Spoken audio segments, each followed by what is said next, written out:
Hello, everyone, and welcome to a very special episode of the Lovely Radical podcast. Today, my dear friend Liv and fellow coach and registered nurse is going to be interviewing me all about my juicy story and journey with the experience of having a uterine fibroid in my belly.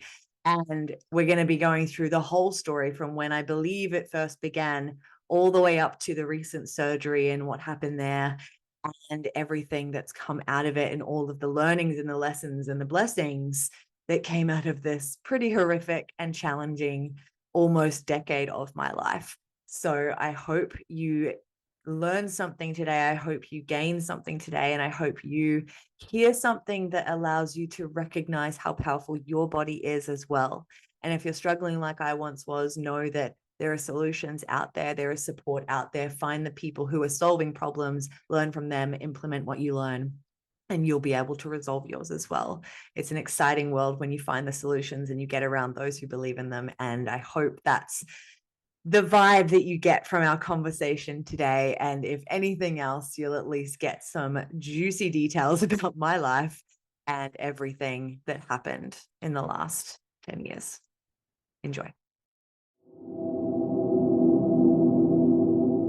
Before you listen to today's episode, I'd like to ask you a huge favor. So many of you listen to this podcast, but you're not yet subscribed, potentially on any platform. The more of you that subscribe and share this with your friends, the more that we can bring more content to you, more knowledge and wisdom and amazing guests. And right now, this is my passion project. So I'm not making any money from it. And it does take a lot of my time amidst supporting my incredible clients inside the Lovely Radical Academy.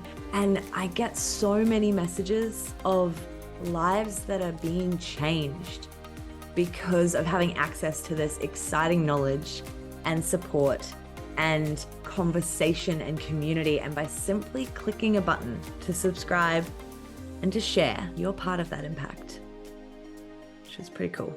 So take a moment now, hit subscribe, share this with your friends, and I hope you enjoy today's episode. So, Kat, welcome to your own podcast. Thanks. And you're interviewing host, me. Yes. Would you like to introduce yourself? Oh, yes. I am Liv Gargioni. I've been on one of your podcasts before. Is that podcast episode up? Yeah. So I've been on one of them before. So I am head coach and co-founder of Dr. Fit Wellness. I'm also a registered nurse.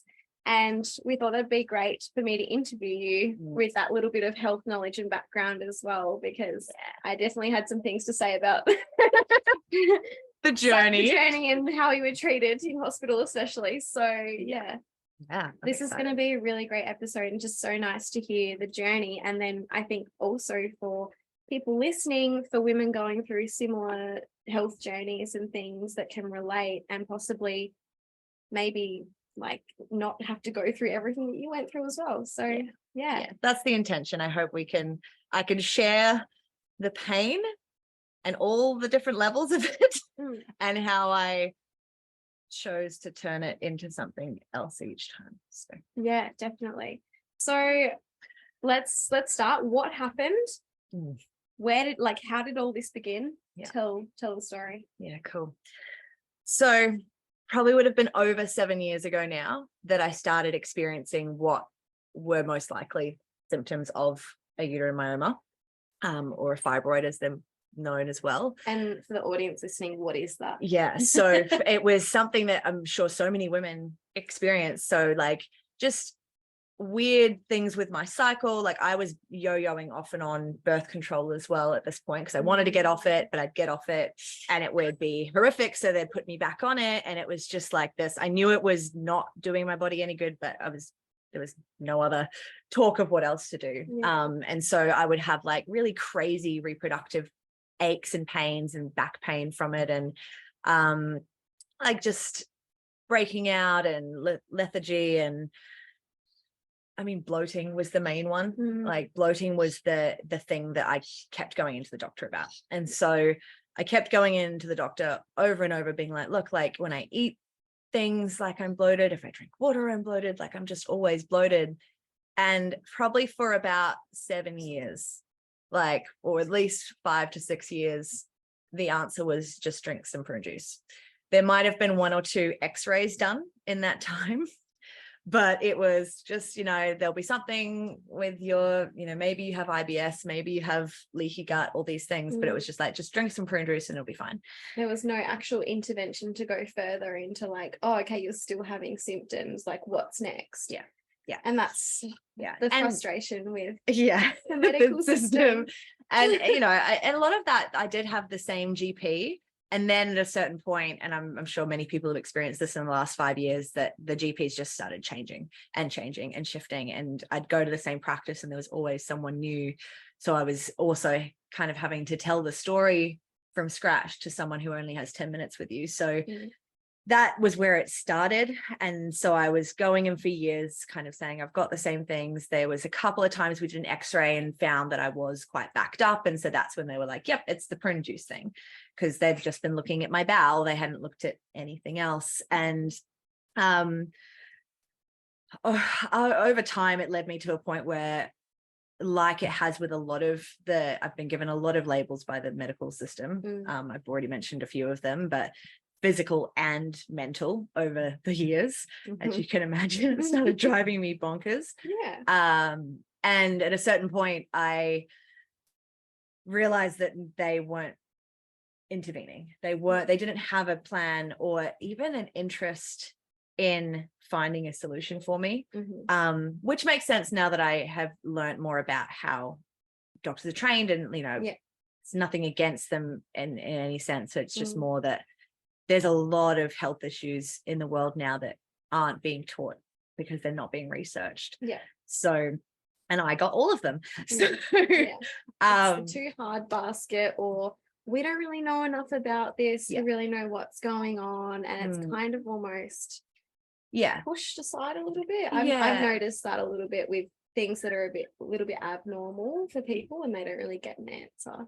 And at the same time, like, to come to the defense in a way, there was always talk of like, maybe you should go see a specialist, but for me it was like, I didn't have health insurance that covered anything I had, and I didn't have the financial backings to be going to one specialist appointment, let alone the multiple that you might need, and then God forbid you need a surgery. So it just felt like this hopeless situation. So as it happened, and anyone who's followed my journey for at least the last 5 years, I just started getting radical with my own responsibility of the matter. I was like, cool, well, what are all the things that I could be doing that could be hurting my body? Because I knew that, like, as I think most of us know, our body is this incredibly powerful, wise machine. And I knew that I was capable of self-healing. And I come from a medical family. Like, I come from a mom who's been a nurse for 47 years, but also went down the holistic route because of everything that she saw. And so I had all of it there, and I was like, but I also was in my 20s, and I wanted to go drinking, and I wanted to order bad food on the weekends, or it wasn't even bad food. There was no education there. So I started to realize, as I started to ask the question, how do I solve this, that I had a lot of habits that I had adopted in my 20s that were killing me, essentially. So that was a big pill to swallow. And then also like a choice where I had to change my environment a lot. I had to choose to like stop drinking and stop going out with people, which lost me tons of friends and community, which meant I ended up isolated. But in the isolation, there was so much overthinking and trying to do all the right diets and things and spending money, but then not really getting anywhere.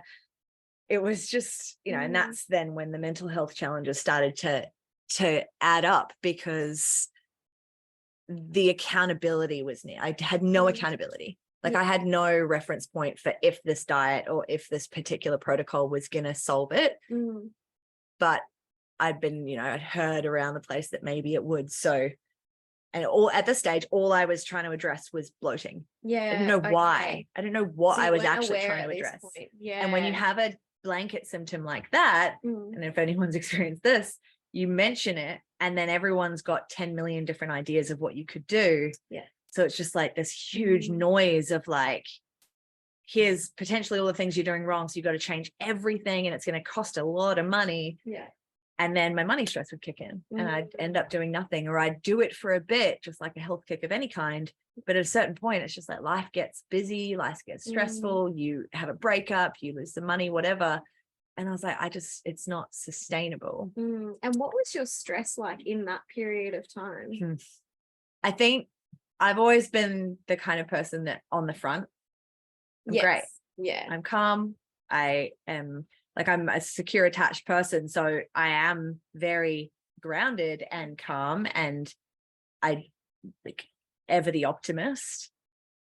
So everything was being suppressed. Yeah. Because it was like, well, So I were must you have. were you aware of it?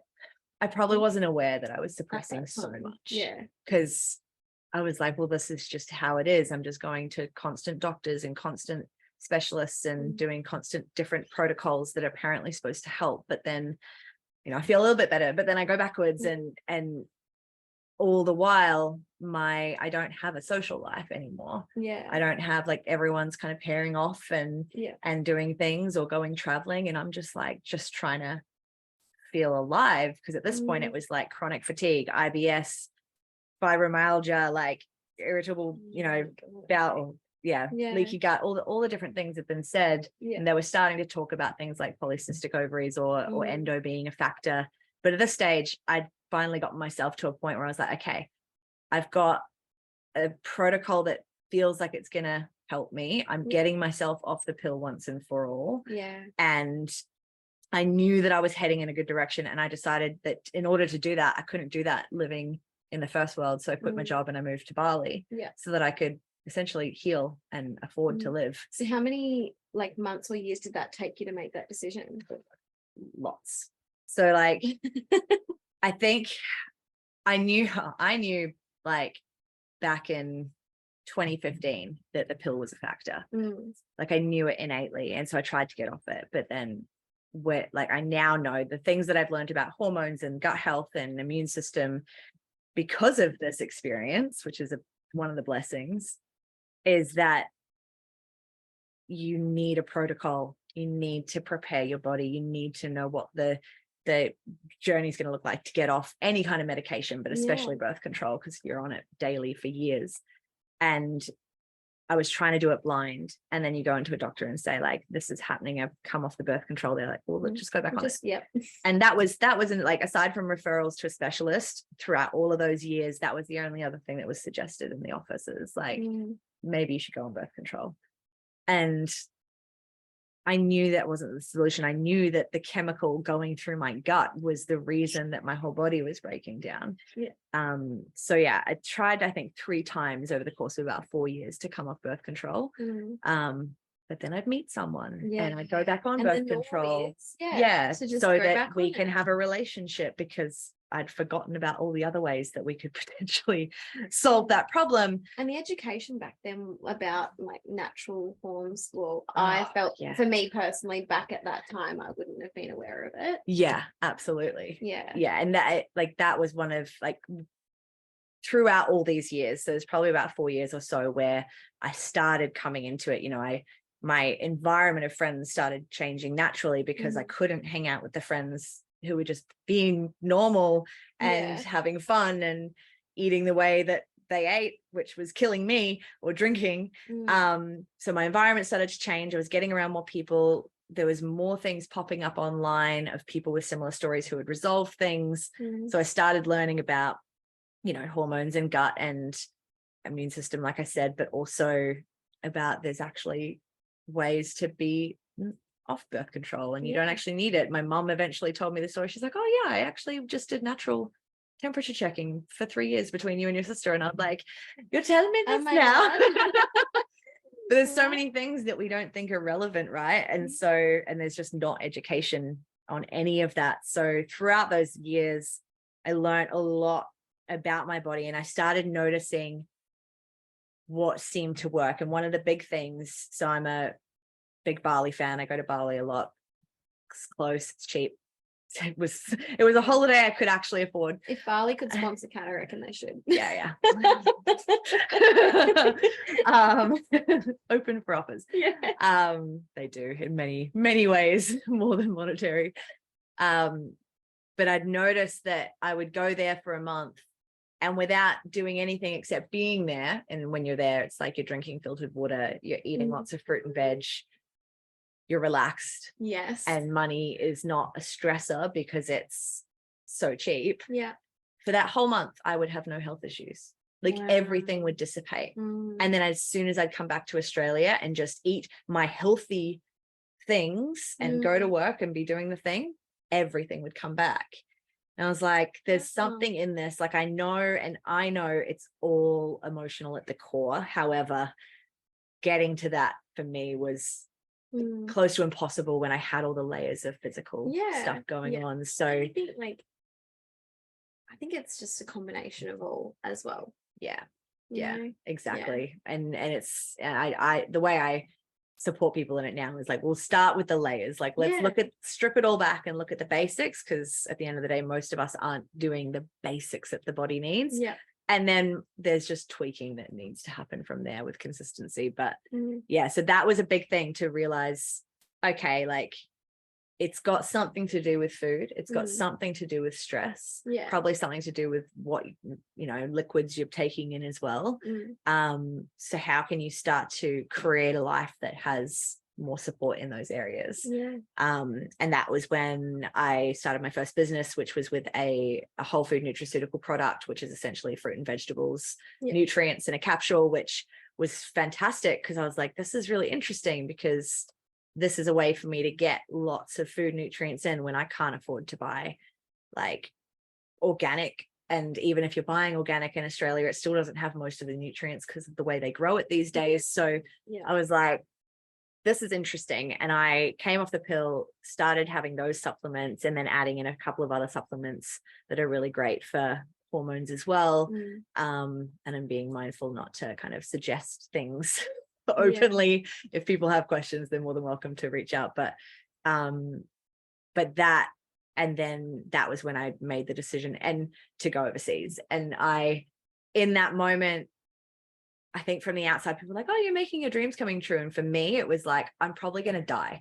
Like, that's where I was at. Like I'd been, the fibromyalgia had me in a lock for like weeks on end. I was on all sorts of like medications for different things that weren't working, painkillers that weren't working. Did you believe the labels that you were being given? No, I think that's a lot my mom, like having the two sides of the spectrum mindset. Polarity. She never, the way that we speak about it, we talk about labels and we talk about being able to reject that kind of limitation of the label and seeing it in different ways. But she had that, but without the language that we now use, which was interesting. So she knew that there were solutions, but for me, A, in another country, and B, just not having that, like the accountability or the consistency, because I just didn't, it was the like instant gratification piece, right? Like why do I have to do this when so many other people don't seem to have to do this?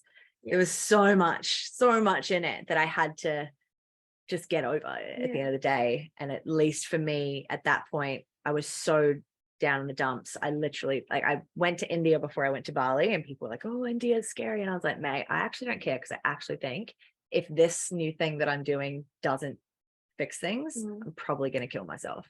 That was, I was just so over it at that point. I was like, there's no one who has this, like, of all the things that we have in this world, like how have I not found support for this? And so moved to Bali. Turned out the protocol that I'd set myself up with did start to work. Within 8 weeks, there was no more chronic fatigue. The fibromyalgia just dissipated. Like so many things started to work. My cycle came straight back after coming off the pill. About 6 months in, the hormones started to try and balance again. So I did get skin issues and bloating and stuff like that as well. Which was interesting, because this probably would have been when the fibroid went from probably being quite small to becoming more and more and more inflamed. Okay. So if I were to look back knowing what I do now, but at the time I knew nothing. Yeah. All I knew was, okay, well, this makes sense. My body is balancing. I'm in a country where I don't have access to scans or doctors, but they hadn't been helped up to that point anyway. Yeah. So I just did life. And for that whole year in Bali, it was great. Like, it was really great for a while. And I was eating well. The stress was low. I was surfing most days. I was having fun.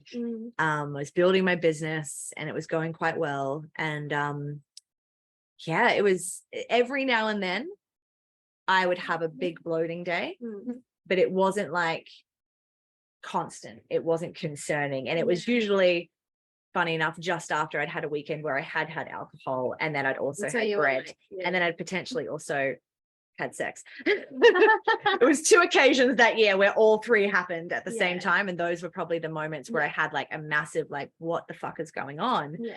But other than that, wouldn't think anything of it. You'd be like, oh, okay, I'm bloated today. You know, I did all the bad things that aggravate that area all at the same time. Sex is not bad, but like where it is when you've got a lot going on that you're not aware of. But so but at the end of that year, fate essentially intervened, I like to say. Or what was fate? So, and I joke about this, and anyone who was at my 2019 Bali retreat will laugh. And I know most of them have heard the story. So we did this this portal ceremony. There was like, and I wasn't super into the woo-woo stuff at the time. I just thought, well, this is funny. We'll utilize this, because it was the 11th of the 11th in November. It was 11, like it was a full moon. And we did a ceremony of like releasing and calling in what we want. Powerful. At 11 in the morning with like cacao and all the things. And I was like, this is cool. And collectively, this beautiful group and myself had all decided we wanted to break the generational trauma. You know, just the light stuff, right? Yeah. So we were sitting in this circle with the ceremony, just being like, I want to break all the cycles of like generational stuff in my family. And we were just like, yes. A week later, and it was funny because I remember that week of the retreat, I turned to one of my team and I said, I just feel so good. Like nothing is wrong. A man had come into my life who I'd loved for years, and we were picking something up and it was feeling exciting, and I was running the retreat. But like, I said to her, I was like, this feels really amazing. She's like, good, enjoy it. It's the plateau. Something else will hit eventually. And she was like, she rejected that. I know. I could have rejected that, but things were already in the works, because little did I know I was pregnant at that moment.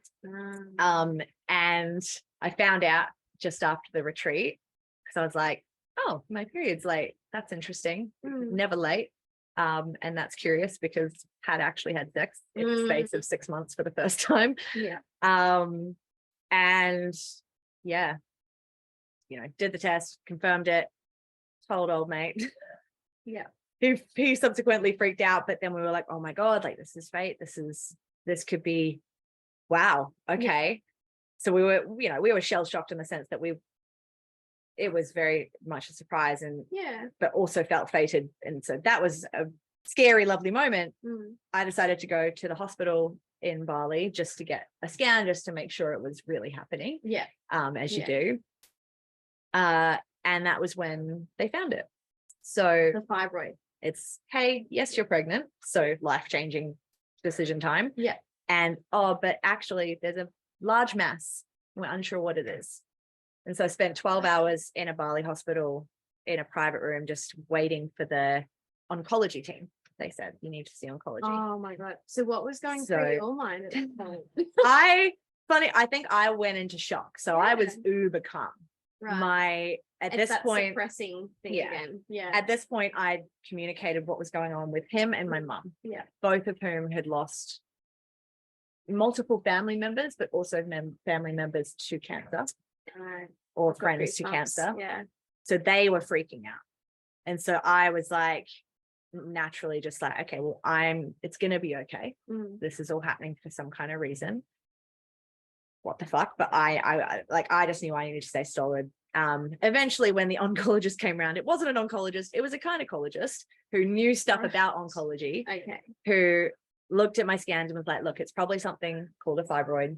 It's most likely not cancerous. However, you need to find out. And if you do that here, you're probably going to be paying an arm and a leg out of pocket Yeah. until your insurance kicks in, if they do.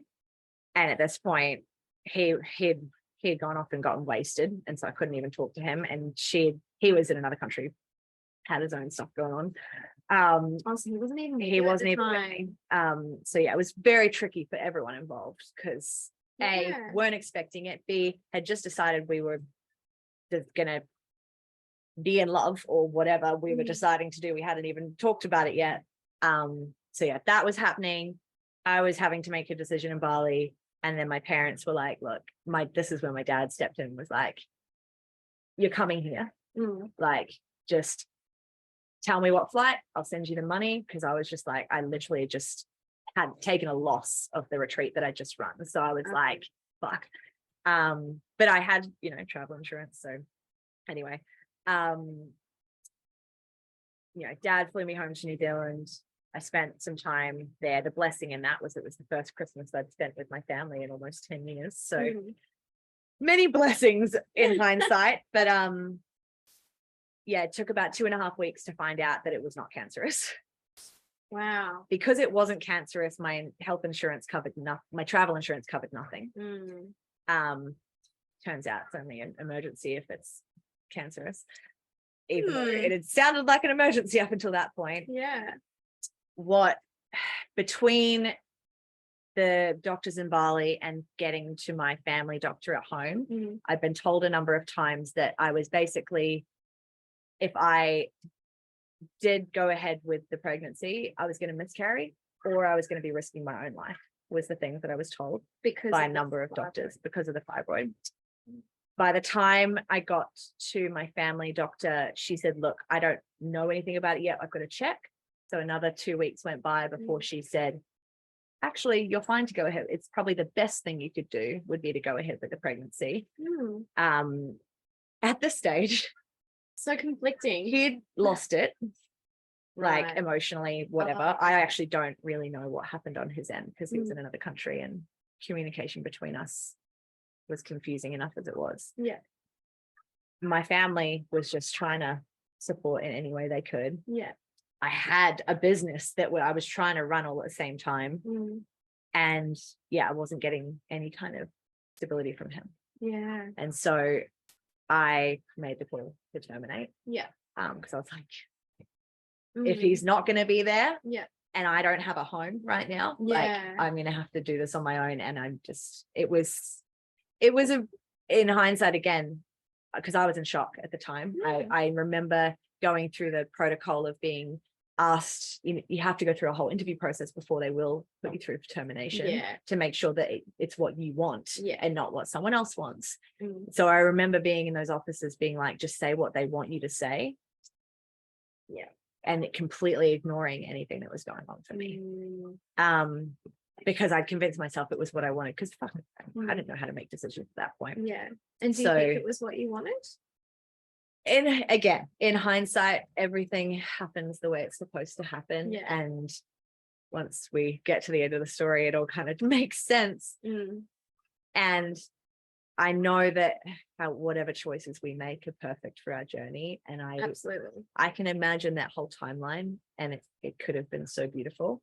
And it will always be in the back of my mind. But I made the decision, went through the process. I won't even go down the whole story of actually having a termination, because they gave me all the painkillers and things that are supposed to make you not remember, and I remember the whole thing. So I was present for the whole experience. So I think that created some extra trauma, if we want to call it that. That didn't hit me until months later. But so that was done, and I was like, cool, now I'm better. And he, I was getting contact from him being like, when you feel better, I'm going to bring you here and we're going to see if we can pick up and from where we left off. And I was like, great. So again, I'm not going to tell that whole story, but whatever happened that wasn't in our conversations, when we were together again, everything hit me about what I'd just been through.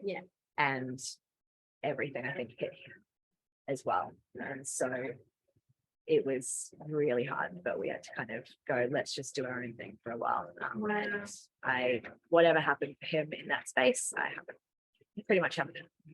Yeah. Which is a bit of a shame. But I ended up coming back to Australia just before COVID hit.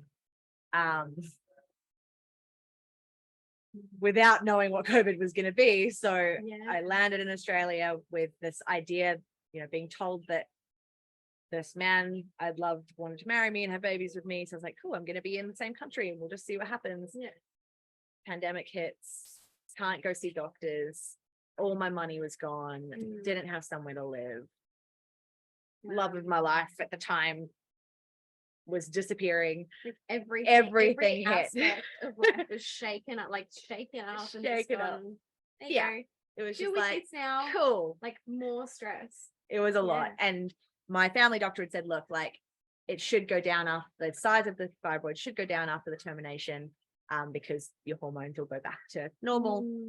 But if it hasn't gone down in 6 months, you will need to go in to have some kind of surgery ASAP. 6 months goes by, go into a GP on the Gold Coast, and I'm essentially told that it's no big deal, even though it had gotten bigger. No big deal. So at this point, we'd found it at 7 centimeters. It was now about 8.5, 9 centimeters wide across, imagine a grapefruit diameter. Yeah. No big deal. Look, if we do put you forward to even have surgery, you're going to be risking ever being able to have children. You want to have children, right? So there was constantly, I went into her a number of times and it was always the same thing. And it was the same thing of well, you can go to a private specialist, but you're going to be risking ever being able to have babies because you might lose your whole uterus. It was said to me so many times. So I was like, well, am I just supposed to live with it? So once again, I hit that wall of, I've got to figure this out naturally. I know it's there now. I know what the actual problem is. And that's when I found out how little we actually know about these things. So once again, here I am with a disease or illness or condition that no one knows anything about. So between me and mum, we did all the research, went down all the rabbit holes. I ended up managing to shrink it down a fair bit later that year, just with herbs and diet changes and supporting my nervous system, reducing stress. But it couldn't be sustainable because it cost a fair bit of money. And at that point, I had to move about 5 times in the space of 6 months because you're building a business and you're living with multiple flatmates. It just kept happening. In between some of those, there was days or weeks where I was homeless. It was a really messy time. So the protocol went out the window, stress went up, and so did the size of this. So got to the middle of 21 and the scan showed it was about 11 centimeters across. Oh, wow. And that was when I got referred to the public system gynecologist, who, as soon as I got in there, he was like, holy crap, this is stage 4 or whatever they call it. He's like, we need to get onto this straight away. We're going to start injecting you with a monthly injection of hormones, which are basically what they give men who have prostate cancer, to shrink it. And we're also going to put you on the birth control to help balance your progesterone so that that's not continuing to feed it or whatever it was.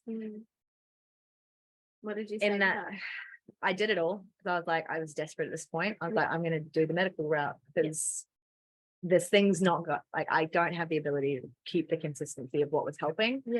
So I'm just going to trust this process. And in that time, the hormones basically send you into menopause. So I, at 35 years old, got to experience what menopause is like for about 6 months.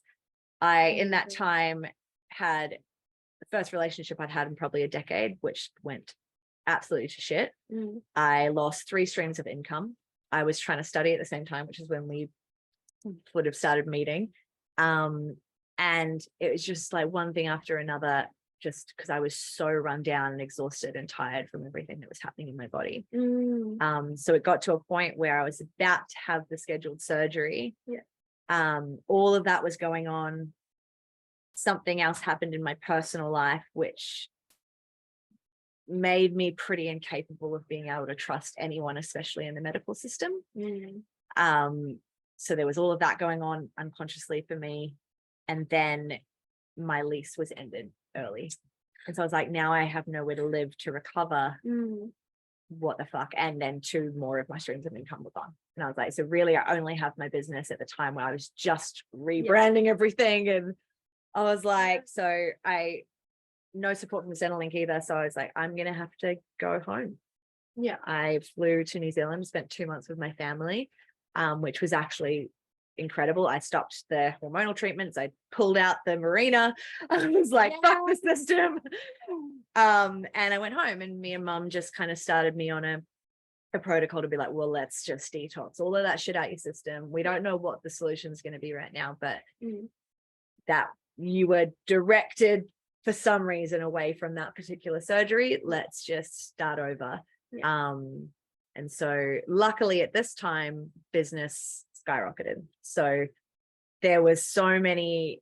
And that's actually when your Instagram account got deleted. Yeah. As well. And I remember like you made a whole new Instagram account. Yeah. And you made you did so well in business. Yeah. As well. Yeah. Without even having that exposure. Oh, there was a real that because I remember that so vividly. Well, this is a great time to kind of mention, like, of all of the layers of healing and learning about my body that I'd done at this stage, I knew that there was an emotional layer, an emotional core to it.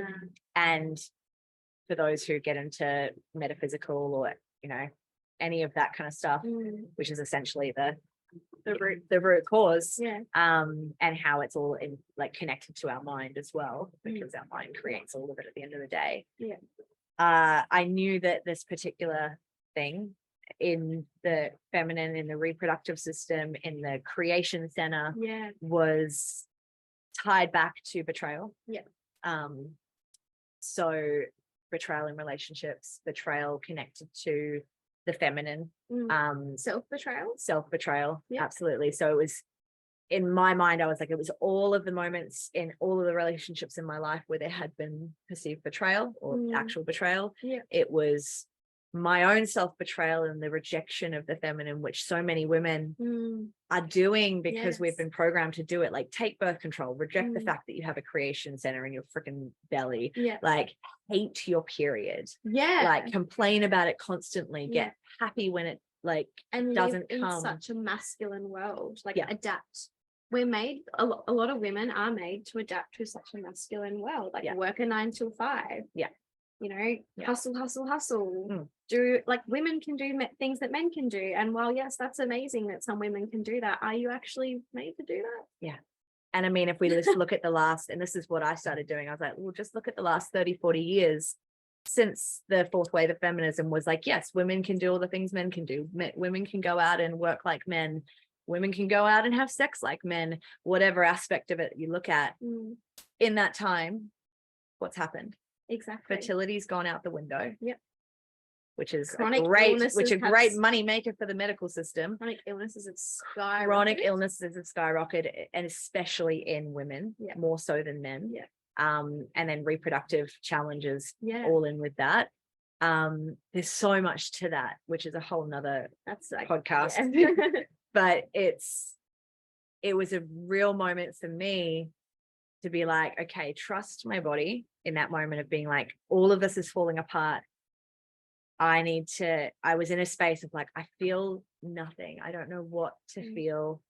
I'd just gone through all of my own breakthrough, and it was like this empty container, and I didn't have anything good to put in there. So I was like, this was after you did NLP. So I'd done all my trainings. They were incredible. They just torn me all apart and taken out. I'd been able to empty anything out and release any weight that was holding me back. But I was now this empty shell with no reference point for what safety was, for what love was, for any of it really. Because in the past, like, you'd moved around a lot. So there's lots of stress from different things. And when you're constantly on a growth journey, you kind of do cycle through a lot of friends, because anyone who's not growing at some stage either doesn't resonate with you anymore or gets triggered by you or whatever.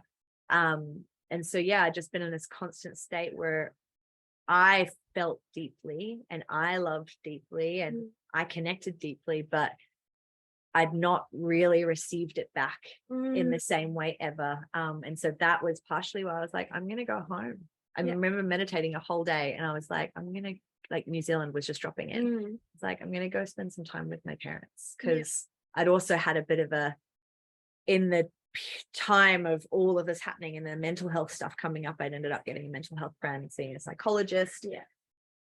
I don't really know what I've heard. It's happening in a lot of psychology offices where people are being told that their families are horrible and have damaged them and they should reject their families. And I was one of those people who was told that because of certain things in my timeline, that must have meant that I was sexually abused and that my parents were narcissistic and they knew about it all along, and I needed to get as far away from them as possible and shut them out. And I had for a while, and it just felt, it went against my whole being. But I did it because I was trying to solve my problems, and I was listening to a qualified professional who was lovely, but seemed hell-bent on me doing that. And I started to look at her, what I knew of her, and realized that she was moving around a lot too. She didn't have a family. I was like, wait a second. Okay. This is going off what I normally do. I normally find people who have gotten where I want to be, and then I will implement what they tell me. And the more I started reconnecting with my parents from this new perspective and all the training that we've done, I could start to create boundaries with, when mum complains too much or when dad lectures too much or whatever, and just start to tell them what I want from our relationship. And and in those couple of months where I went home, we got to build this whole new foundation as a family. And it was the most healing thing ever. It was so beautiful. And something about returning home as well to your roots and where you grew up. I can relate to that. And when you're doing the work, it's the quickest way to get to the root of all your shit, because 100% you're there. your family are going to trigger all the stuff you're not currently facing. So it was great for me because it really highlighted how much I had cleared. And then I was able to challenge, like they actually asked me to challenge them on certain things. So I was able to have that really intense and open. We were just in the house together 24/7, and I got to point out all the things that were limiting them, and then have since watched them make changes, and it's been really beautiful. But yeah, so that stint was great because the business finally started taking off. So I was like, great, I'm at least now getting a financial win, and all of this I've worked so hard for, because all I wanted to do was make people feel better. Like I joke that all I wanted to be was a yoga teacher and a mom all this time, but I ended up, because there's not been really anyone to date for so many years that I'm aware of, and so I built a mission and a business, and so that was great. However, I could tell the more and more I was off the meds, the things started growing again. So I was like, okay, all right, it's still there. There's still a purpose for it. It's not just going to disappear. And the cool thing is about 5 months after stopping all the medical intervention, I had a scan, and I'll never forget, the lady was so lovely. She was like, it's really interesting. Your last scan, the words that they said about it were that it was obliterating your uterine lining. That was how they'd written the report. Obliterating. I've never heard the medical system use that word. That's what she said. Very dramatic. Yeah. So she's like, but it's not. It's barely even in the uterine wall anymore. It's like on the outside, just coming into your abdomen. And I was like, for me, I was like, I moved it. Yeah, that's what I literally just went to. You moved it outside of your uterus. Yeah, I moved it, and whether it was the shrinking of it from all the medications, and then it shifted. It was just like this magical moment of like, all of this has happened for a reason. It's now no longer in a really dangerous part of my uterus for surgery. It's moved to the outskirts, so all they have to do is disconnect it. And I was still committed to like trying to shrink it myself. Again, life was happening, business was growing, I was navigating that. You know what that's like. And I hired a holistic health coach who helped me, again, just to pull apart a lot of the noise that I'd been consumed by over all these years of what I was supposed to be doing, what I wasn't supposed to be doing. There's a lot of misinformation, and even the holistic health world, there's a lot of just marketing in the health world now, like the actual natural health world, that isn't even necessarily based in like peer-reviewed study or anything. So she was great because she helped me just peel all the layers back and go, wait, are you actually doing this consistently? Do you know that you can get this from a better source that's a lot cleaner? You know, are you having, for me, like reintegrating red meat was a massive thing. That was challenging for you, wasn't it? Yeah, it was weird because if I were to look back as well, like when I was with my long-term relationship until I was 24, we probably ate red meat at least once a week. At least. And it was just part of our life. And all my health challenges started after the ending of that relationship. And that was also when I would have stopped eating red meat because I would never buy it. So it was interesting to be like, oh, I wonder. And again, making sure I buy things organic, actually taking the extra money that I was making and just putting it straight into, you know, I wasn't making any extra really because I was just buying better quality stuff. So we did all of that unlayering, which was fantastic. We did some extra herbs and stuff just to essentially prepare, because we knew that I was probably heading in for surgery. So to prepare my gut, to prepare my liver, to prepare my immune system for that. Which if we hadn't spent those 3 months doing that, I don't know what it would have been like after what it was. But yeah, so essentially after all of these years of symptoms and having them only find it by accident, having, you know, one surgeon say that we have to inject you with this stuff for months and months and months for us to maybe have a little bit less risk, but you still might lose your uterus, to going into the surgeon's office and him being like, oh, it's a whopper, but that'll be easy. No, we can do it next week. Like his full confidence, his full trust, his experience, obviously, and not covered by health, not covered by the government. So I got to learn that I can pull together 10 grand in cash very quickly when I need to. And like the people that are going to be there to support you as well. Exactly. So that all happened very quickly when it happened. And I know I pulled a bunch of you guys together and was like, look, I have no idea what I'm going to need. And I just know I'm probably going to need some kind of support. I was presuming at that point that I was going to get a bit more clarity about what I would need from the people that moved me through the process. But there was no problems going in for surgery. It was a lovely experience. Surgery itself went well. The problems, I guess, started when I came out of the anesthesia. And they were kind of just trying all these different painkillers, I guess, to find out what landed. I remember though saying like endo works really well for me. Endo works really well because I'd never had any pain meds, but I'd had pain meds that hadn't worked for me in the past. Like the time just before I went to India when I wanted to, like I'd been on a whole bunch of pain meds for fibromyalgia. None of them had worked. So like in my mind, I just kept saying, I remember like, I know endone works really well for me. So maybe you could give me endone. And they kept saying, no, we're going to give you something else that's like endone. But it was the night nurse who actually took me off the intravenous meds in the morning after.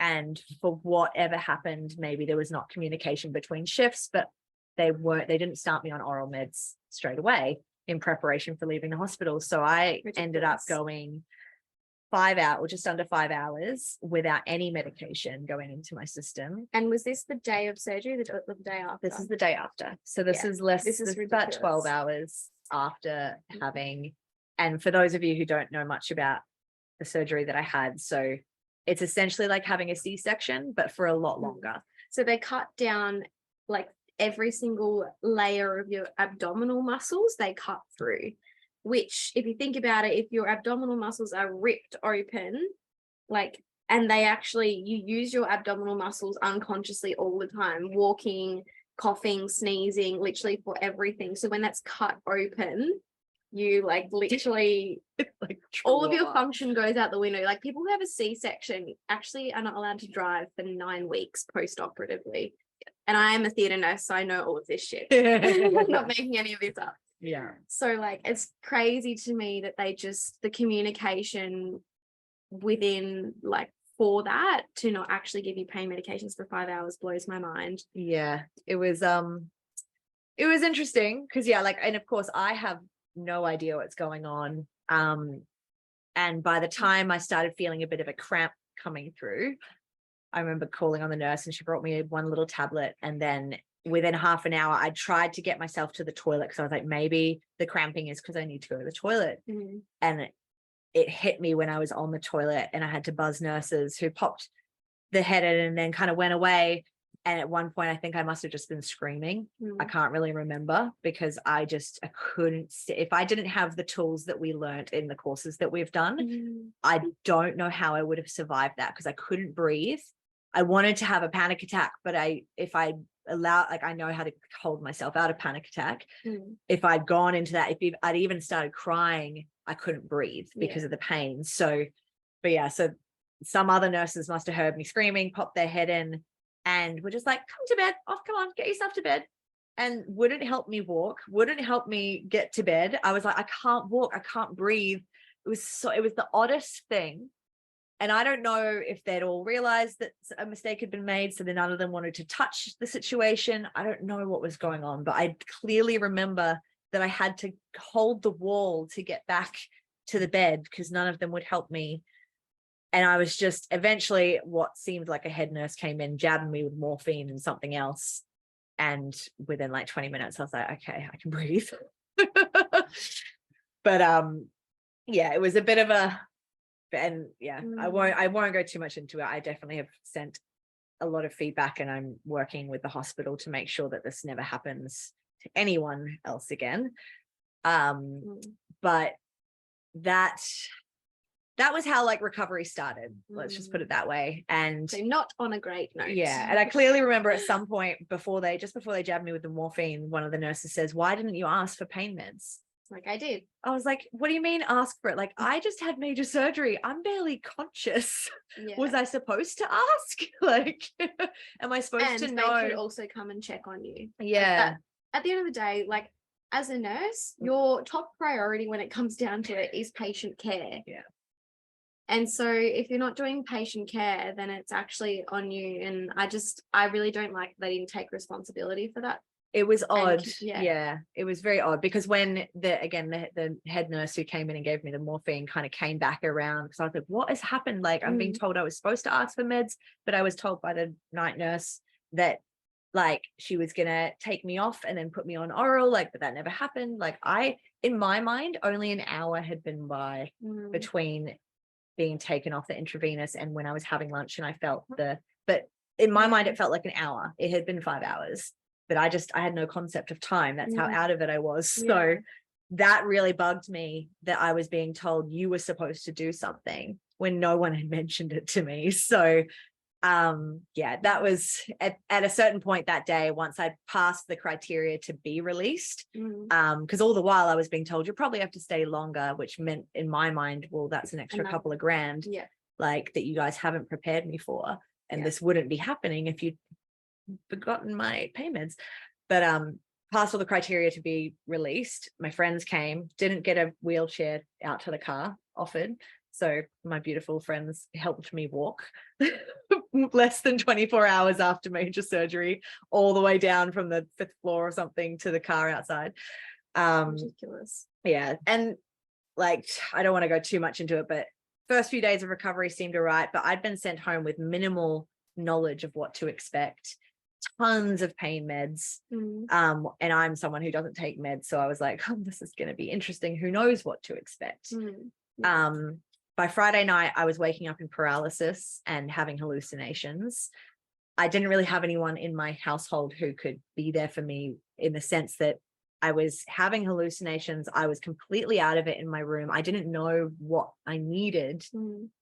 And then I started, like, if I hadn't known to get adult nappies, like, and this is too much information moment, but like, if I hadn't done that myself, I would have been found days later in a pile of my own feces, because like I couldn't gauge when I needed to go. And so I ended up basically shitting myself in these nappies at least 6 times in bed. Wow. So, basic things like maybe you might need these, and maybe this is what to expect, this is not what to expect, because I went through the whole weekend of that those symptoms fluctuating, being like, maybe this is normal, maybe this is just the medications. Tried calling the numbers at the hospital, they wouldn't talk to me. Monday morning rolled around and I had a fever and a migraine for over 12 hours. So I was like, something's up. Yeah. My body was screaming at me. So I called St. Andrews again, and said, what am I supposed to do? Is this normal? I'd also run out of the majority of the pain meds at this point, because they don't send you home with much because it's highly addictive. But like, I was like, cool, what's next? Because I don't know what's going to happen if I don't take heavy meds anymore. Wouldn't even look at my file, wouldn't talk to me, said, look, if you're not feeling well, hun, you need to go to your GP or to the emergency room. And I was like, but I'm just asking questions about the meds I've been given. Essentially, and what I'm supposed to do next. And is this normal? None of it was answered. So luckily a friend was coming around at that moment. And I said, you're not coming around to bring me snacks. We're going to the hospital. And turns out I'd been bleeding internally all weekend and my kidneys had started to fail. Hallucinations. Yeah. They were fun. It was like I was on a DMT trip, but not fun, because DMT is not fun. It was probably one of the darkest weekends of my life on an emotional sense, because I had a team of people I could call on, but I didn't really want to call on them to help me walk to and from the bathroom in an out of it state. Like, when I could reach for my phone, I didn't really know what I was asking for, and to have no concept of whether this was normal or not, it was super confusing. But luckily the second visit to the public hospitals was pretty fabulous. And it's good. I will say to that, and this is where all of the work that we do came into play, is I got to choose the story that it was fabulous. There were still very long wait times. There were still hours and hours and hours and hours and hours waiting to know why I was still being held there. I came in on a Monday morning and essentially wasn't allowed to eat until Tuesday night. Because in case they needed to rush me in for surgery, I wasn't allowed to have anything until they got clear on what was actually happening. So there was a lot of stuff that people don't like about the hospital process, but I got to, in that time, a number of things got to happen that I know. And if we go back to the emotional learning of this whole thing, I believe that it didn't go down naturally by itself, because I had to have this experience of completely surrendering. And surrendering in a system that I'd lost so much trust in. For personal reasons. To surrender in it and change the automatic story of like, oh, they're taking forever, or oh, what if they got it wrong, or whatever, to constantly just be like, no, you're in the right place, you're being supported, like, this is perfect, you're getting to lie in a bed and have nurses come and check on you, like, it's actually the best place you could be. And even when Katie Walker had to walk me around in a wheelchair, I was like, I wanted to control the wheelchair. I noticed, and she was like, no, you just get to sit and be wheeled around. And I was like, wow, this is full surrender. After a decade at the stage of having to figure it all out myself, having to do it all, having to take myself to every hospital appointment, every doctor appointment, every pharmacy to get new medications, or every health or emotional trauma release ceremony, all the things that I'd done over all these years. I've had to drive all of it to get to a point to be like, actually just sit and be held, and we've got this, and have all my questions answered. They were fabulous. So I'm curious to know, did you tell yourself a certain story around what would happen if you surrendered, and that was why you didn't? I think there had been, both personally in my personal life, specifically a romantic relationship, and then just with all of the experiences that I'd had with the medical world, I'd always, like I do with everything, I'd always gone in optimistic and trusting and you're in the right place. To constantly have that be reflected back as not, if that makes sense. Like, actually they haven't fixed it yet, and they still haven't fixed it. Or in regards to the romantic relationship that was tied to the medical world, lying to my face very convincingly for a long time.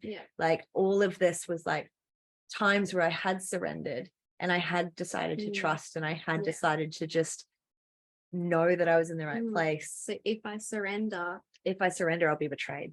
Essentially. And that ties back into the betrayal with with the fibroid. It was wild because it just all started to land, and I was just like, wow, this is powerful. And I hope, and this is where in time and with the feedback I'm going to be giving to the hospitals and so on, like, I don't want anyone else to have this level of experience, and who better to have that level of experience than me at this stage. And tell the story. And I truly believe that we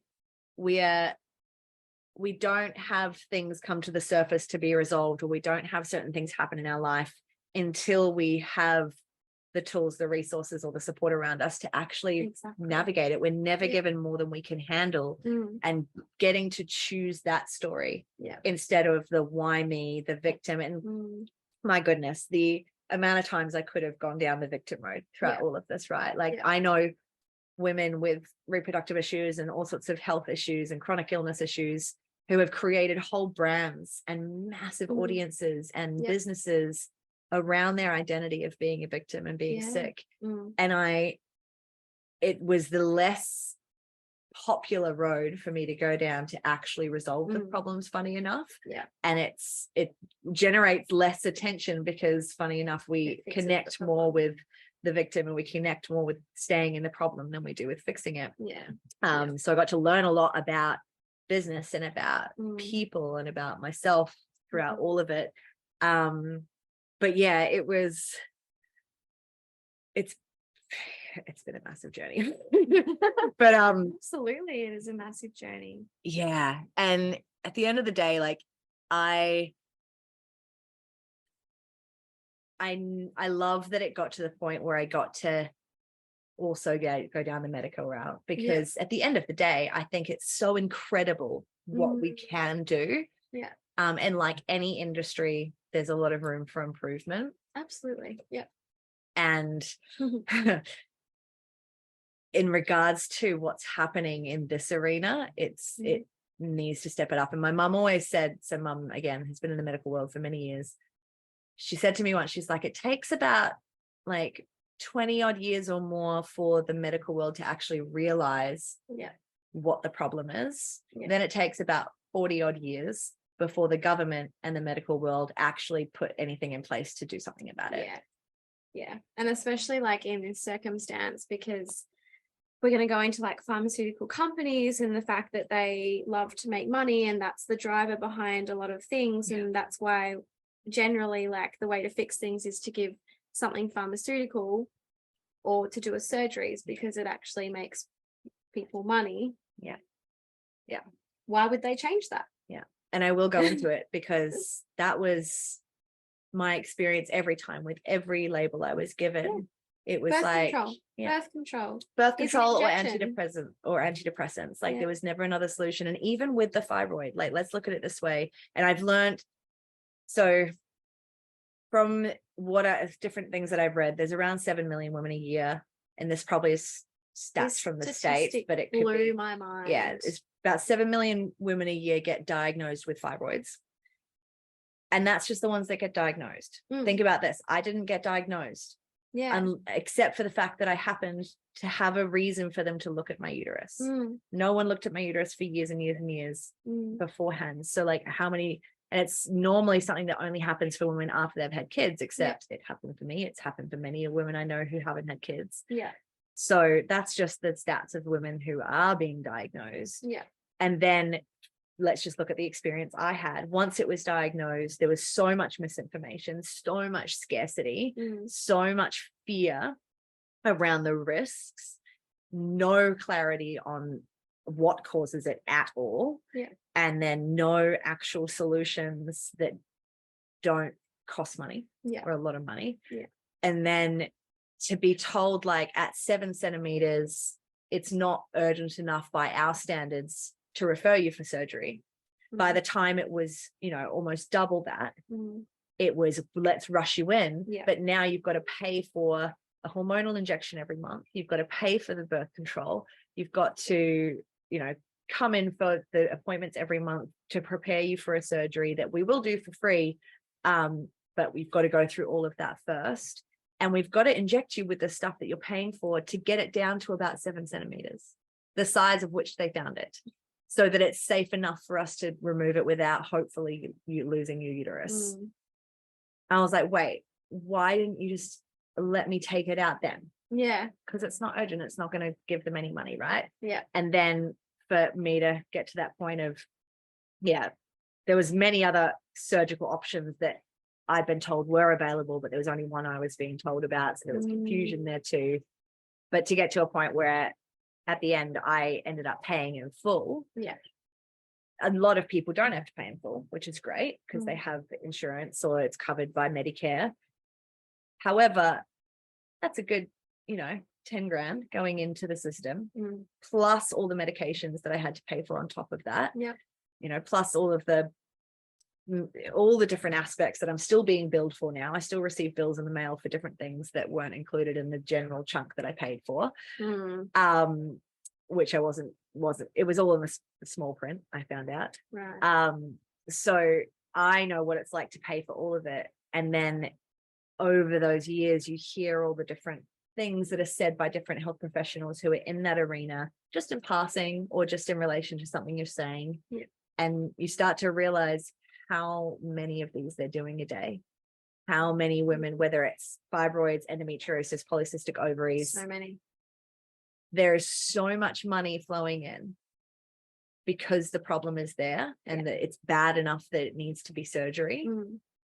And it just makes me wonder, like, I know it's not a purposeful thing. I know it's not a malicious thing, but there's no need for them to find the problem, the reason for the problem, or to train any GP or doctor on actually giving good advice to nip it in the bud before it gets bad. Hey, let's look at your lifestyle factors. Yeah. That's never consulted. Exactly. And that I'm aware of. Never. Never. I was, again, told to drink prune juice, which never worked. What is your advice for any kind of woman going through something similar with like a chronic illness, and they feel like they've gone in circles with things or not getting answers? What is a few things that you would say to them?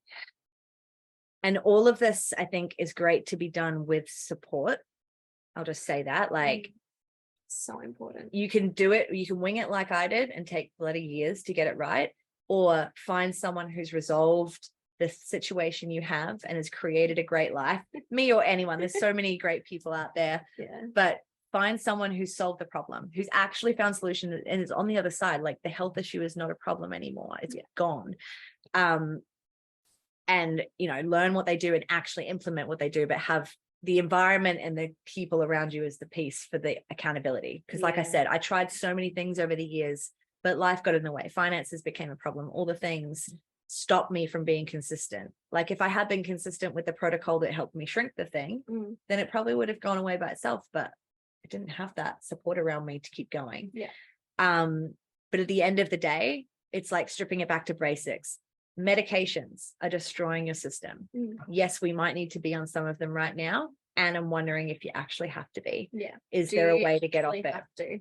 Yeah, because here's the thing, they're medicating for so many issues to solve one particular problem that you have, but what's happening in the background of that is it's creating 10 more problems that you're going to have long term. Yep. And no one talks about that. And that was my life. So addressing the medications, do you need to be on them? What's the protocol to get off them? There are alternatives to birth control that are natural, like, God's sake.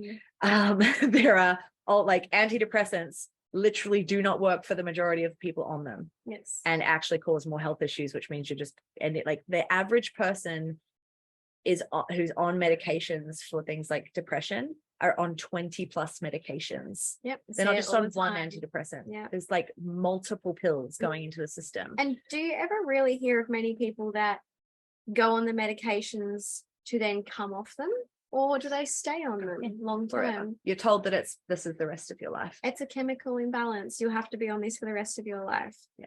Okay, if you want to believe that story, that's fine. However, we actually want change. It's not the answer. The body is actually incredible. Yeah. And this system of medication has only been around for like 100 years. Like, how long have humans existed on this planet? There are other ways, and your body is incredible. However, we're living in a world where, for no fault of our own, it's just the world that we've built. Basic things like we're not getting the right food in. Most of our food is not food. Most of our food has no nutritional value in it. So nutrition is a factor, and it can be so simple and easy. Like so simple and easy. And then, you know, drinking clean water. Like, when was the last time that you noticed that they were replacing the water piping? Never. I don't know if did they ever replace the pipes that bring us our tap water? No, it's not. So aside from the fact that we know that there's heavy metals and there's pharmaceuticals in our water supply, there are fluoride in the water supply, all of the things. So water is a big one. And for people that don't believe that, I grew up on tank water for 20 plus years. No fluoride. I did have fluoride in my toothpaste. And I'm fine. Just by the way. Just by the way, 20 plus years tank water, and just to feel like a filter to filter out dirt and all that. And again, if we go back to like the trends that I've noticed over the last 30 years, like if no one out there is looking at what the root cause is, we start going, well, what's actually changed in the last 30 years? Like the water's gotten shit, the food's gotten shit, like the stress levels have gotten higher. So that's another one. Sleep is another really, really important one. Exactly. And when you address these things like nutrition, water, general stress levels, and your environment. And so we'll speak into alcohol. Alcohol in the last, like, alcohol used to be a thing unless you were the town drunk, like, which wasn't cool to be in high society. Yes, they were probably having boozy nights, but it wasn't like every weekend I'm going to drink 20 beers, or every weekend I'm going to drink 3 bottles of rosé or Sav or whatever, or this many shots. Like the way, like, men and women are both being negatively affected by alcohol in so many ways. And for references on that, like, listen to so many, but like Andrew Huberman's podcasts about alcohol are phenomenal for the science-based stuff. But for women, our hormonal system is so complex. And then you're adding in a depressant that's throwing off every single thing inside of us. You wonder why chicks are psycho or crazy or whatever. Like, we are completely imbalanced, and alcohol is one of the key reasons why. We're poisoning ourselves. We're actually poisoning ourselves. Like, getting drunk is actually the fact that you're being poisoned and your brain is responding with chemicals to try and save your fucking life.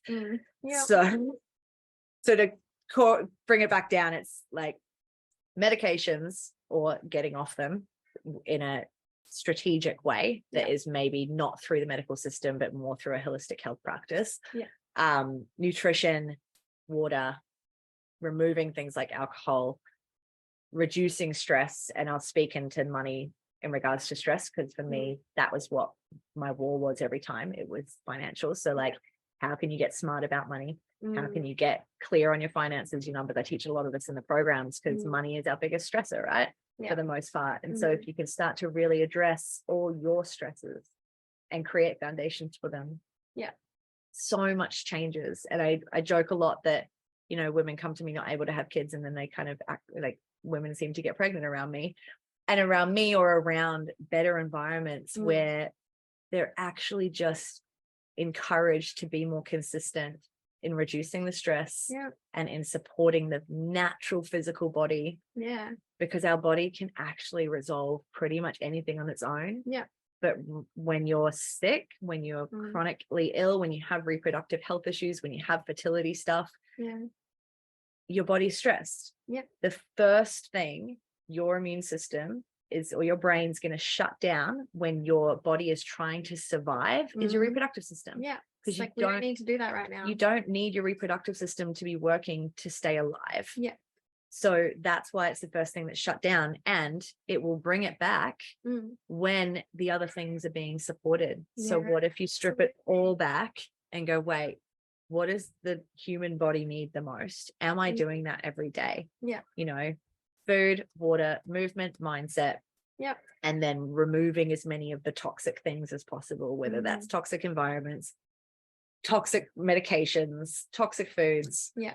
And creating and doing that consistently and making it a lifestyle. Yeah. And the mindset part of it's really important as well, because if you think about like fertility or labels that are given to people, is like you're told something by a medical practitioner who you put your trust in, and they go, oh, well, okay, you can't have kids. And then you actually have a choice whether or not you can take that on as your own. And a lot of the time people don't have this type of mindset to go, oh, I actually reject that. So you take on that story, like, I can't have children. Think about how many times you tell that to people, you repeat that in your mind. And if you believe in the fact that you can create things from your mind, if you tell yourself that story enough times, that's what your body's going to believe unconsciously. And that's what you're creating. Yeah. The story is the so story. massive. Like, if you keep telling yourself, oh, I have PCOS, it limits me in this way, blah, blah, blah.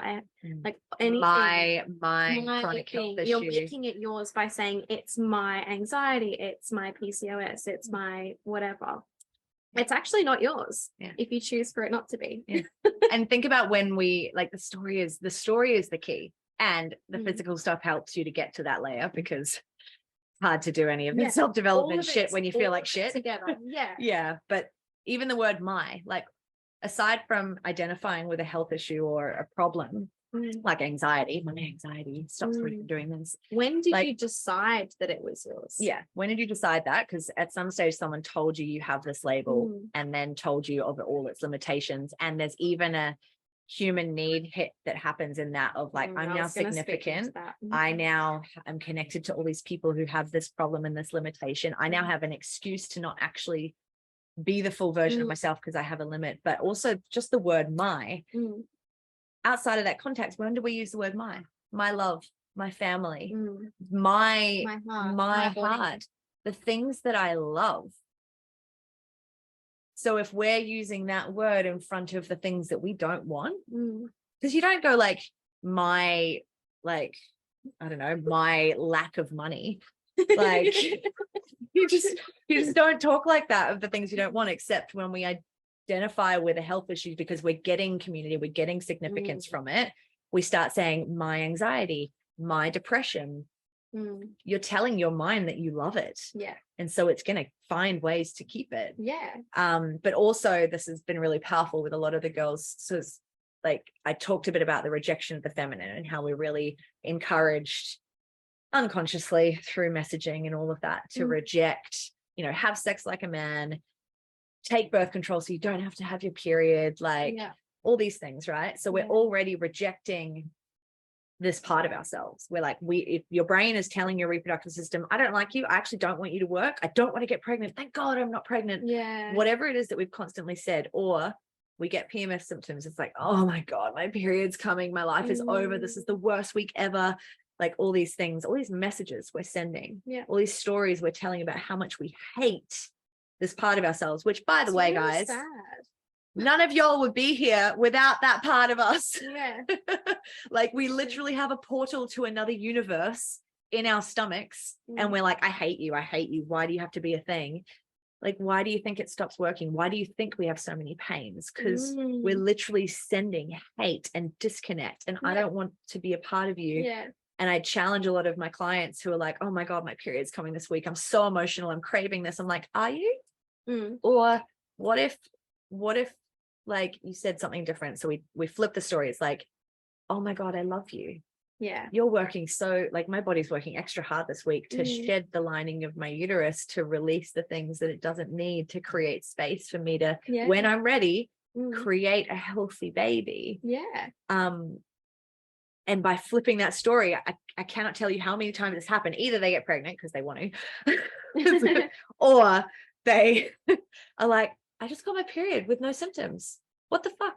And I'm like, and we just do that again. And then we apply it to other areas of life. I remember when I first took my Marina out, I was so excited to get my first period. Because it was like, oh my God, my first period without birth control for like 4 years. And even just having that projection, like, I am so excited because I know that my body's healthy when I'm getting my period, and I know that it's doing what it's meant to do. And like, I get literally no symptoms. Like I get a surprise period basically, also because I'm tracking it, but it's like, oh shit, I like it's here, and I'm like, oh great, like now I need to wash my undies. No warning. I know it's kind of annoying in a way, but it's also, I will take that over the pain for sure. And it is like, it's sending that love of like, wow, like, and also like, could you look at it that when you get your period, if you're shedding those layers, what else could you shed at that time in the month that's not serving you? Yeah, absolutely. At the same time, like use it, use your magic, use the power of it. And shed what doesn't serve you at that time. There's beautiful cultures around the world that really honor that time for women still. And in ancient times, it was the same. So the women come together. There's also, I saw it was a Instagram reel of a young Indian boy who was telling a story. He's like, our father always educated us on women's periods. Every month when mum got her period, it was mum's time. So we would all go out. She didn't have to touch a thing. She gets to sit at home and be relaxed. We bring her gifts. We bring her all of these things to support her. And I was like, that is so nice. Okay, how is this not a thing? And, yes, women can do it all. Yes, we've proven that. We're capable of doing all of these same things. But I'm curious how many women are actually happy doing it all. How many women are currently struggling with PMS symptoms or aren't able to get pregnant or whatever's going on. Like there's so many layers to it, and there's so much opportunity to come back to the feminine. While still knowing that men or women, we both have masculine, feminine in us. You can jump in and out. Exactly. Just need more of a balance between them. Yeah. But it's like, what happened? Like, and this is my big lesson moving forward is I know my masculine works. I know I can hustle. I know I can make money. I know I can create this safety within myself, which is a feeling that I never thought was possible. Like if we go back years ago, that feeling of unsafety and uncertainty and the betrayals and all of it, to have a moment recently where I was like, it was the funniest thing. I was like in the bath, I'd ordered Uber Eats. I had like Nashville playing on the laptop right there. And I was just like, this is it. You're safe. Like you're okay. And I felt it was so bougie. It was just like, oh my God, like you actually don't have to worry. You have the tools and the resources and the strategies to always be safe now. And I felt this whole softening that I'd felt, in a relationship where I'd felt the first time I went to a doctor and I thought they were sorting it. Like I felt that, but I'd created it in myself. Oh, wow. Change of scenery. We've decided it was quite hot out there, as nice as the view was. Anyway. For those listening, we've just had to change where we were sitting because we were getting roasted. Cool. So just like to summarize again for listeners, like the advice. Yeah, for sure. So I think for women who are in it right now, whatever you're in, whether it's chronic illness or reproductive challenges, I think it's getting yourself into a better community where you can tell that better story, because that was step one for me, like no longer telling the victim story or the problem story. It was, I'm going to heal. I'm going to find a way, and being around people that encourage that and support that. And then again, in those communities, you'll be connected with, or, reach out to people who have solved this problem, find them online, learn what they did, do what they did, actually implement it consistently. And it's all going to come back to, like I said, the movement, the mindset, what you're eating, what you're drinking, and removing as many toxins and stress as possible. And then I think for those supporting people in this and supporting women in this journey, like being aware of how taxing it might be, aside from the physical and the emotional stuff that comes up anyway, like what we're being met with in the system is then just a whole nother layer that you don't even know you're dealing with until you're so far in it. So anyone supporting someone going through that, I think just encouraging all of the above, encouraging getting in a better environment. Hey, like, who do we know that has actually had this and solved this? How can we talk to them? How can we learn from them? How can we do what they did? And helping to cultivate that foundation and that safety, like across the board, like what stresses us out as a family or as a couple or whoever's involved. Like, how can we make sure that all of those stresses are attended to so that you get to just focus on this and devote to this and resolve this? Because the body is so powerful. It is so incredible what it's capable of. And when you start to feel it, like I just got full body chills, when you start to feel it and you see your body fix things and resolve things and balance things, you feel limitless. Like you feel like you can actually do anything. That is empowerment. And so that's what I really want women to be able to start to feel. And it can all start with the changing of the story and really getting to know your body. I love that. That's powerful. And so now what's next for you? So now I feel like, and I joked with my clients recently, because after the whole internal bleeding and kidneys failing and going back to hospital, it was just a whole extra week of wildness. And when I came out of that, we'll call it a portal, it was really beautiful. Like a lot of things shifted. Like people reached out to me I hadn't heard from in years. All of my clients had a huge shift. Like I remember jumping into the group chat and they were just on fire.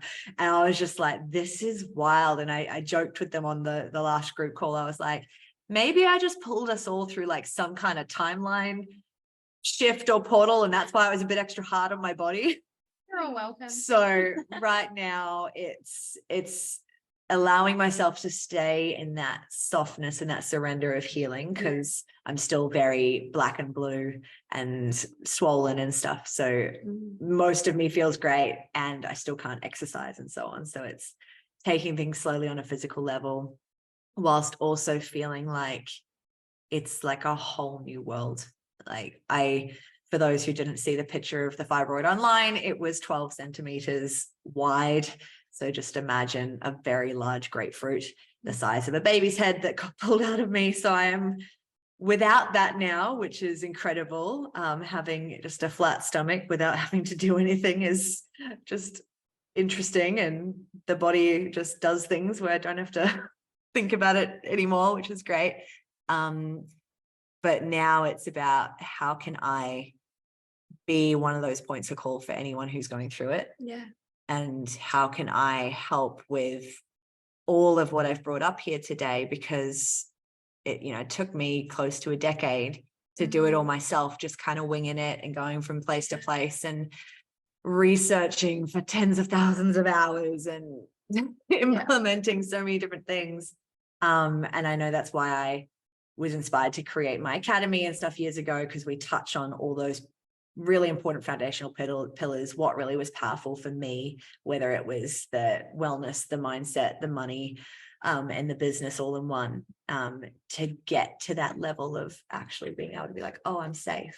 I'm safe without needing my partner to make me feel safe, without needing my family to make me feel safe, or anyone, the government, like anything. Like I know that I can create that safety myself, and there's a beautiful softness in that. And I'm excited to help, especially like I work a lot with business owners to find that balance for themselves, because there's also a really magnetic quality in that, whether you're wanting to attract love or attract more money and success or create more impact, activating that safety and that softness is really powerful for and like success. It's like one of the human needs, like certainty within self. Like if you can create the certainty that you need within yourself, that's incredible, because like everyone usually gets certainty from external things, right? Absolutely. So it's really exciting. So expanding the business, expanding the programs, bringing back retreats again finally, which is very exciting. So the last retreat would have been that Break the Cycle retreat in 2019, and this is a beautiful way, I guess, to round out is that ceremony from the 2019 retreat where I said I wanted to break all of the generational limiting cycles. I've done that. Like now you get throughout to do a new retreat. And without this big benign tumor inside of me, without everything and every moment and every hard moment of it and every challenge, it allowed me to literally peel back not only all my layers and dig up all my old traumas and resolve them, but also do a whole generational line of it. And I laughed about it recently because I was like, Okay, next full moon ceremony. I'm going to ask for something a little bit more fun. Yeah. So Yes. that will be my intention at the next retreat. I love that. So funny. That's so great for all the women listening. Like, you know, like you said, like that was a whole decade of your life. And now that you get to tell this story, they get to listen to it wherever they're at on their journey. And, you know, hopefully not have to go through a decade of that stuff, can like listen to this and go, oh my God, okay, now I know what I can start doing. Yeah. Like that's amazing. It's a point of reference for you to know that whatever the problem is, you can find the solution. And if you're not currently believing in that, then this is your call to action. This is the time. Yeah. It is possible. Connect with those who know it's possible, rather than being in circles of everyone just talking about the problems or complaining, because what we're capable of is so much more than we've been led to believe. And I'm so excited for everything that gets to come next from this space. Yay. Yay. Oh, well, thanks for being on your own podcast and Thank you for interviewing me. It's so fun. It was such a great conversation and just like really amazing to hear that story again. It's like incredible. Thank you so much for this. It's been great. And we'll see you all on the next one.